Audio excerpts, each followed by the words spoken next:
เดี๋ยวจะพามาเบิ่งบอลกระเจ้าเก็บป้ายมาเบิ่งด้านนี้ก่อนเดี๋ยวจะพามาเบิ่งทีละบอลทีละบอลเซลลิงต่ำต้องไม่เกี่ยวเรื่องนั้นเลยฮะนี่เอาตัวบ่ยากนะกินนะกินมาอยู่กินโอเค1 2 3บ่ยากบ่ซ่านะครับจะมาเบิ่งกัน เขาอยู่tí cho เดี๋ยวเฮาหาตัวตึงเฮาก่อนหาตัวตึงเฮาก่อนได้มั้ยตัวตึงมันยังบ่เห็น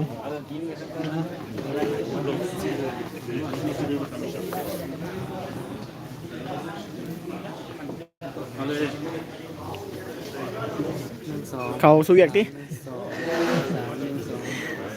อืม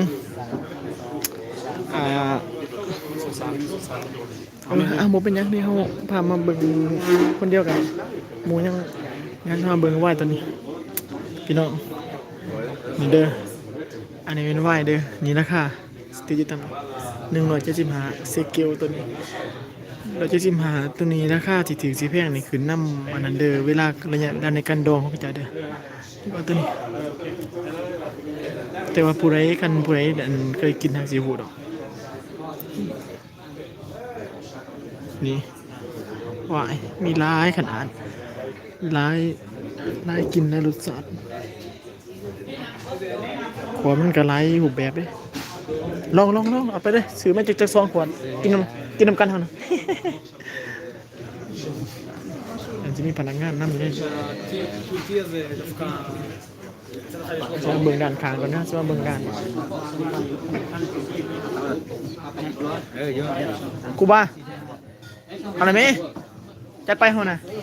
เอาจากขวด1 2 ขวดก็เอาไปตัว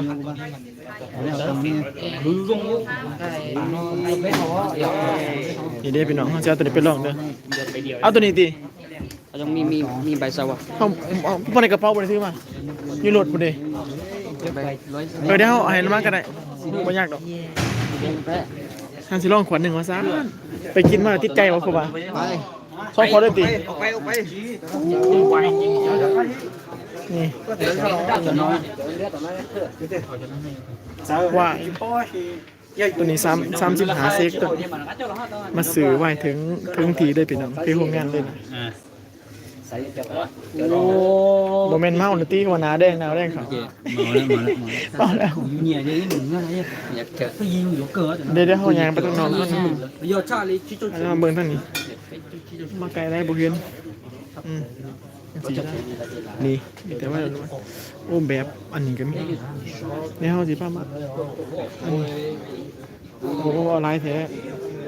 โอ้สื่อลายแท้ต้องมาเจอบ้านโน้นหัน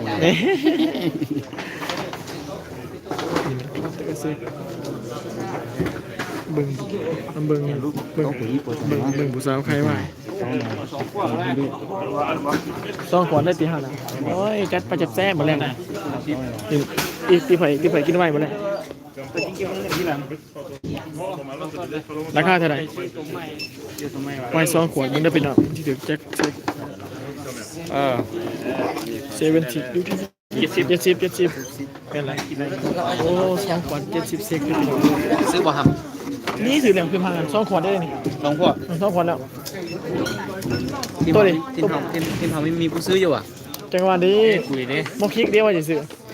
ทีมงานเฮา2 ขวดได้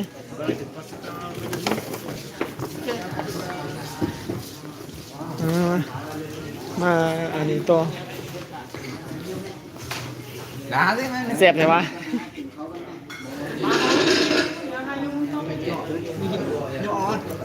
โอ้เดี๋ยวไว้สักคนจะซิเมอร์อะไรตีเขาหาคนถือบริษัทได้70 วันหา1หา6 7 2หา4 14ปริบ4เซกโอเคแมนตัวเอาหันไม่เคยผ่านนะเปิดละ14เซกโอ้ยกูบริตัวนะไหนไว้2 ขวดไปเบิ่งเดี๋ยวพี่น้องเขาจะไปถ่ายรูปกันเด้อบ๊ายบายจนในเฮาสิกลับแล้วพอเวลาแล้วบ๊ายบาย